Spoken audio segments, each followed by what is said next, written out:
प्रातःकाल दैनिक कार्यों से निवृत्त होकर गौतम बुद्ध के सभी शिष्य एकत्र हो गए। गौतम बुद्ध संदेश देना आरंभ किया।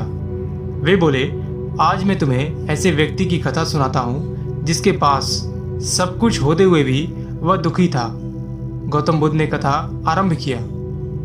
किसी नगर में एक सेठ रहता था। उसके पास लाखों की संपत्ति थी, नौकर चाकर थे, फिर भी सेठ के मन को शांति नहीं थी। एक दिन किसी ने उसे बताया कि यहाँ पास के नगर में एक साधु रहता है। वह ऐसी सिद्धि प्राप्त करा देता है कि उससे मनचाही वस्तु मिल जाती है। सेठ साधु के पास गया और उसे प्रणाम करके निवेदन किया, महाराज, मेरे पास धन की कमी नहीं है, पर फिर भी मेरा मन बहुत अशांत रहता है। आप कुछ ऐसा उपाय बता दीजिए कि मेरी अशांति दूर हो जाए।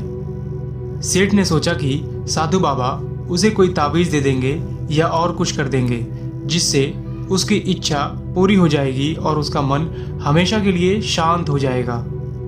लेकिन साधु ने ऐसा कुछ भी नहीं किया और अगले दिन सेठ को उसने धूप में बैठाए रखा और खुद कुटिया के अंदर छाया में बैठ गया। गर्मी के दिन थे। सेठ का बुरा हाल हो गया।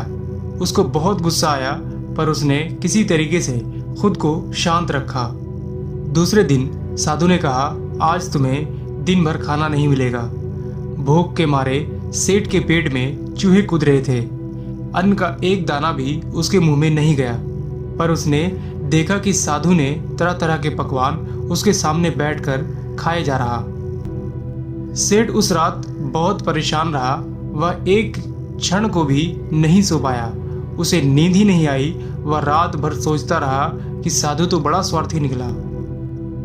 तीसरे दिन सवेरे होते ही उसने अपना बिस्तर बांधा और चलने को तैयार हो गया। तभी साधु उसके सामने आकर खड़े हो गए और बोले, सेठ, क्या हुआ? तब सेठ ने उस साधु से बोला, मैं यहाँ बड़ी आशा लेकर आपके पास आया था। मुझे यहाँ कुछ भी नहीं मिला। इसके विपरीत मुझे ऐसी मुसीबतें उठानी पड़ी जो मैंने अपने जीवन में कभी नहीं उठाया। इसलिए मैं जा रहा हूँ। तब साधु हंसते हुए बोला, मैंने तुम्हें इतना कुछ दिया पर तुमने कुछ नहीं लिया। सेठ आश्चर्यचकित होकर साधु की तरफ देखा और फिर बोला कि आपने तो मुझे कुछ भी नहीं दिया। साधु ने कहा, पहले दिन जब मैंने तुम्हें धूप में बैठाया और मैं खुद छाया में बैठा रहा, तब मैंने तुम्हें बताया कि मेरी छाया तुम्हारे काम नहीं आ सकती। जब मेरी बात तेरी समझ में नहीं आई तो दूसरे दिन मैंने तुम्हें भूखा रखा और खुद मैं अच्छी तरीके से खाना खाया। उससे मैंने समझाया कि मेरे खा लेने से तुम्हारा पेट नहीं भरेगा। सेठ, याद रखो, मेरी साधना से तुम्हें सिद्धि नहीं मिलेगी। तुमने अपना धन अपनी मेहनत से कमाया है और शांति भी अपने पुरुषार्थ, साधना और अपनी ही मेहनत से मिलेगी। सेठ की आंखें खुल गई। अब उसे अपनी मंजिल पर पहुंचने का रास्ता मिल गया था। वह सेठ साधु के प्रति आभार व्यक्त करता अपने घर लौट आया।